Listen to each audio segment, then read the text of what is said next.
this last weekend, but that's all the Rams have seen from the 37-year-old as his recovery has been unpredictable. Sean McVay says one thing and it goes the other way. Here's his update now. He's going to work out on Saturday. Hopefully it responds a little bit better, and then I'll have more information for you guys then. The aggravated disc, is it more a functional thing, or is it pain he's dealing with? You know, I think probably a little bit of both, but it's you know, we're trying to get our hands around this as well. So I don't really have much more information other than, you know, think you know, we're trying some different things that are hopefully going to be in alignment with getting him back out on the field, and I'll have updates for you as we go. Okay, worried, confident. How are you feeling after that update? Well, listen, to be clear, you know, I had a nice fling with the Rams last year. Yeah. It doesn't mean I have any. Oh, here you. It just doesn't mean. What do you mean? Dumping it. He's about to dump him. What do you mean dump him? It's like a summer girlfriend. Like it doesn't. Camp girlfriend. Yeah, exactly. It meant a lot to them. It meant a lot to them. Well, I mean, you know, that's, someone always gets hurt. I set the expectations very clear from the beginning. So here's what I will say. Obviously, if instead of Matt Stafford, voted on by, you know, 50 of NFL intelligentsia as a top 5 tier 1 quarterback. Instead of Matt Stafford playing quarterback, they have this guy playing quarterback, which is post-Niners Jimmy G. Super Bowl. Post-Niners Jimmy G. That's terrifying. I'm just saying. That's not good. However, and this is what I want to posit to Coach. Because remember Stafford, you know, wanted more money and then wanted to be traded, all this. Is it on the board that part of the negotiation to get him to come back, in addition to money, was like, hey, and training camp, Oh, what a take. we're gonna have your load be very light, and we're not going to put out there, you know, you're on the Roger Clemens plan.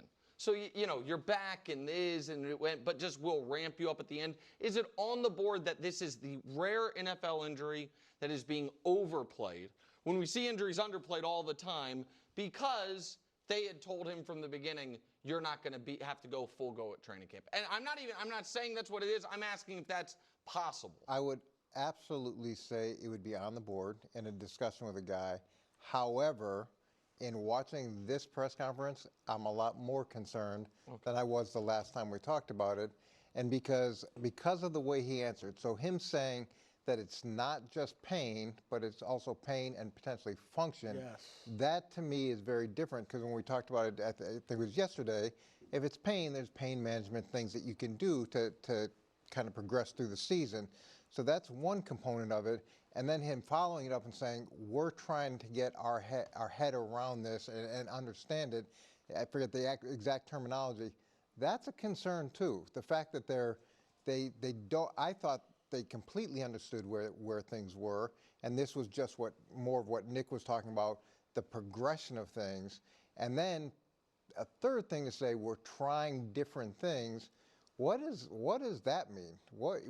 So he's not responding to what they've been trying? Are they needling the back? Is it some, you know, they're going to get some different special cure? Like, what does that mean? So those three comments to me take that a little bit more off the board, but it could definitely have been that initially of, yeah, we're going to rest you the whole training camp. Don't worry about it. You'll be ready to go for the season. Coach, it means Nick's Rams are in trouble. How are they my Rams? You love the Rams. We had a whole skit where you dumped the Eagles. It was around the same time you were in love with the Packers. You don't love anybody in the West. You don't. In the NFC. Yeah, you don't love Darnold. You're not going to love Kyler, and Lord knows you're not going to love Brock Purdy. He did love Kyler for a while. No, Coach, you're mistaken. Kyler. You are. Can I tell you something? Your memory is usually great. You're mistaken on this. You know how I know? Don't know. I've never loved a small quarterback. He's too short. He's too short. You're talking about the video games. No, you're mistaken. He's not small. You're mistaken. Yeah. Go ahead.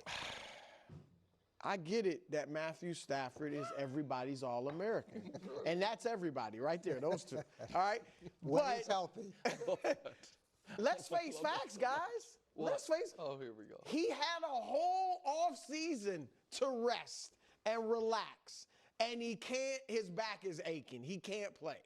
Then he goes out and throws 68 passes against the wind or wherever that was. Feels like a lot. And Yeah. Well, it shouldn't be a lot for a starting NFL But quarterback. Jalen threw 70 And that then he day. couldn't wanted to pass play in the after game. that. He couldn't practice the next day. Practice the next week. Yeah.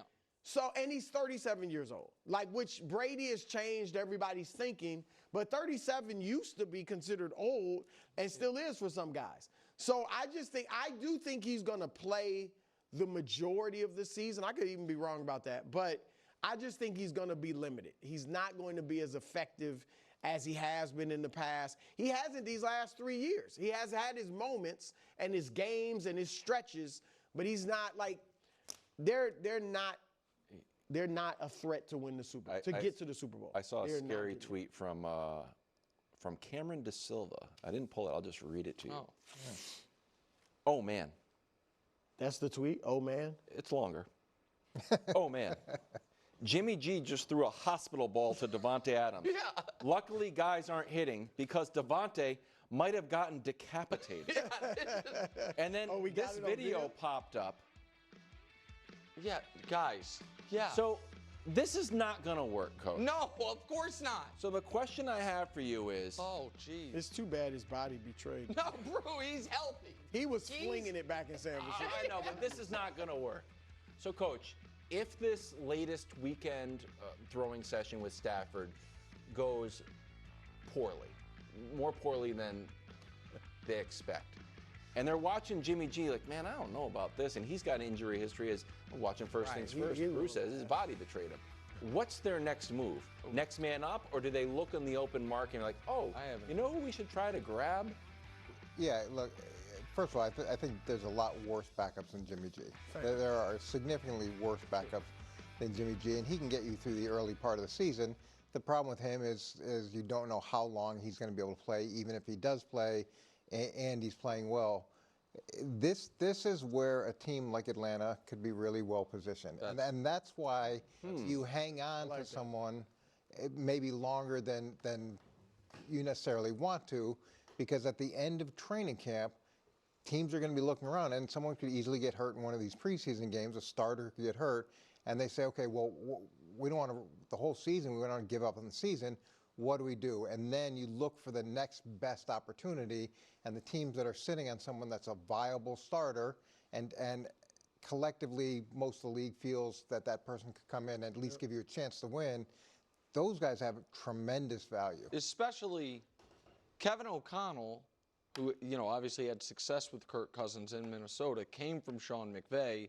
I don't know that they run the exact same thing, but I assume, you know what I mean? Yeah, there's a lot, tons of carryover. Yeah. Right, and so there wouldn't, it's hard to bring in a quarterback, you know, this late and totally new system and everything, but I would assume, again, I haven't covered It'd be the Rams. best move they could have. Yeah. But there is, it wouldn't, for Kirk, he has succeeded in a system at least very similar to Sean McVay's, if not the same, you know, Kevin O'Connell's own thing. So that's what I was going to say. I was going to say that you can't go into the year with Jimmy G. Like, let me put it like this. If in 2 weeks the story is, oh my God, Matt Stafford's having back surgery and he's out, then they have to move for a quarterback. They can't, and the quarterback they would move for is Kirk Cousins. You could go into the season with Jimmy G, but the guy who's behind Jimmy G. You want Arch Manning next year. Well, the guy who's behind Jimmy G hasn't played a snap, right?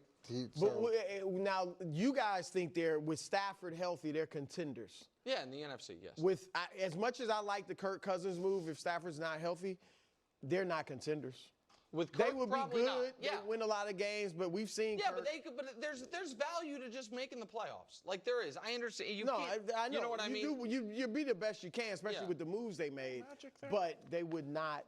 They would not be an NFC. I agree with that. Let's head up to Northern California. Need a Tier 1 quarterback for that. Kyle Shanahan said this 49ers team reminds him of his 17 and 18 team. Uh-oh. A quick memory refresher, those 17 and 18 teams stunk. Weren't that good? Take a listen. When we got here in 17, we knew we had a roster that we really had to completely change over. We did it all with draft picks. And to me, You know, you don't hit on every draft pick, but we hit on a lot, and we got some difference makers in there, and that kind of became the core of our group from 19 all the way till now. We got a group of players that are difference makers, some borderline Hall of Fame players too. But when you look at the rest of the roster, that's what reminds me a little bit more of 17 and 18, that we need to add a bunch of youth. We need to get guys who are younger, you know, so obviously we can afford to keep some of these players, also having to pay a quarterback and things like that. So whenever that happens, you do depend on young guys. My whole goal is that we get better throughout the year and find a way to hopefully get into those playoffs. And once you get into those playoffs, then you got a chance at anything. More from Kyle Shanahan. We'll play the full interview. Show. Drew, listen to it already. It's at 9.5. Chances San Fran misses the playoffs. Well, look, if the injuries, I mean, that's been their problem under Shanahan, is injuries. You can look at their record. Some years they're great, go to the Super Bowl, then a bunch of guys get injured, they win 6 games, 5 games, whatever. I'm disappointed in Shanahan because to me, it sounds like he is completely trying to lower expectations, which I get because you do have significant injuries. They don't have any receiving core at this point. But he's trying to lower expectations. But to compare him to 17 and 18 is ridiculous. You got Fred Warner, you got Nick Bosa. At that time, you did not have a quarterback that you had Nick Mullins and C.J. Beathard.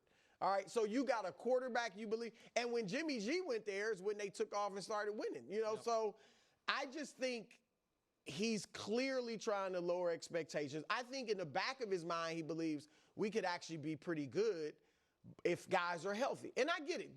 Their injuries are a serious issue.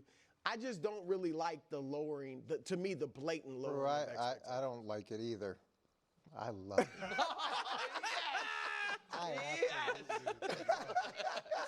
Well done, this Coach. Is well exactly done. what he should be saying. So you do agree with me that he is lowering them, though. That's exactly what he's doing. 100%. He is establishing with the fan base and he's establishing with the ownership that this could be a really rocky season. So that's the way you go. You under-promise and you over-deliver.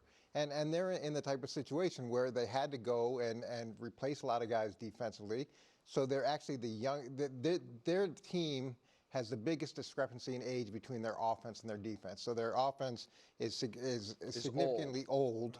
It's older, and their defense is on the high end of the young side. And there's going to be some growing pains with that. But by him lowering the expectations, different than what Cam Moore did yesterday, where he tells us, "Oh, we're going to be a top 10 offense." Okay, that makes no sense. I don't know if you saw it today. Cam said top 5 receiving core. Oh, why wouldn't you? Exactly. So, but they could easily miss the playoffs. And when you've got a quarterback on his first big contract, I talk about this all the time. That guy tries to press, and typically they don't hit anywhere near where they should because they're trying to be someone more than they need to be. You saw a bit of that last year when before the year he was like, I want to be like Brady and step on their throat in late games, and then he was throwing picks late in games. And that did happen. You see that? So that's an issue. We talked about the wide receivers. Ayuk's going to be out. Who knows what's going to happen with Jennings? You've got the older offense. Can CMC come back? Yeah. What happens with Trent Williams? You got Salah back, but it's a young group. So, yeah, there could be a lot of problems this season, and he's doing the right thing by lowering the expectations. So now if it hits, everybody's like, you did a great job with this group. Very Incredible job. Congratulations. You want to apologize to me? No, someone has to make the playoffs. Here's the thing. Someone will, for what? Nick is going to do predictions week. We're going to have a vacation week, then we're going to have predictions week. And you're going to come on for predictions week and say, NFC West, I don't see anyone making the playoffs. No, that's not true. Again, that's a terrible assumption about predictions week. That's not going to happen. However, I might have 2 teams make the playoffs from this division. Who knows? No way. We'll see. We'll see. But, as I said a moment ago, would you like to apologize? For what? You know for what. Because